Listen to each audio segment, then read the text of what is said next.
Crypto is going mainstream. That is inevitable. But there is one massive roadblock that's delaying that inevitability, and you can play a huge role in helping overcome it.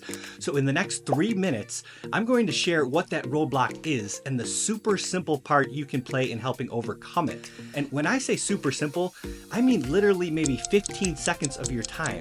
So if you want to pump your bags and see crypto go mainstream faster, then this video is definitely for you. Now, you're probably wondering, what is this roadblock I keep talking about? Well, it boils down to a simple matter of understanding. You see, it's probably no surprise to many that much of the world still believes crypto is a scam or just magic internet money. Ask yourself this: who do you know in your life, maybe friends, family, or coworkers, who still think crypto is a scam? If you're anything like me, then it's probably the majority of people you know, and this is a major roadblock to crypto adoption.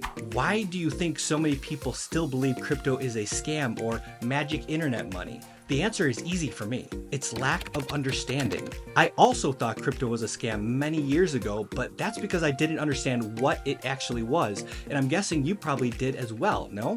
So it's time to educate the masses and remove that roadblock to adoption. I'm going to be creating a new video series about blockchain basics. They're going to be short 2 to 3 minute videos covering the most basic concepts and terminology that you and I may use on a daily basis, with the goal of providing a better understanding for this insanely powerful technological innovation. Now, this is where you come in. What do you think people need to understand better? Is it staking? Maybe what a blockchain node is? Or possibly maybe even what a crypto wallet is? Let me know down in the comments and help create this educational series with me. It's time to lift the veil and show the world why blockchain is here to stay and why it's going to change everything we know. So are you in? Make sure to like, share, and hit that bell notification because the first video is coming soon. Oh, and don't forget to let me know down below what you think needs to be covered. See you in the next one.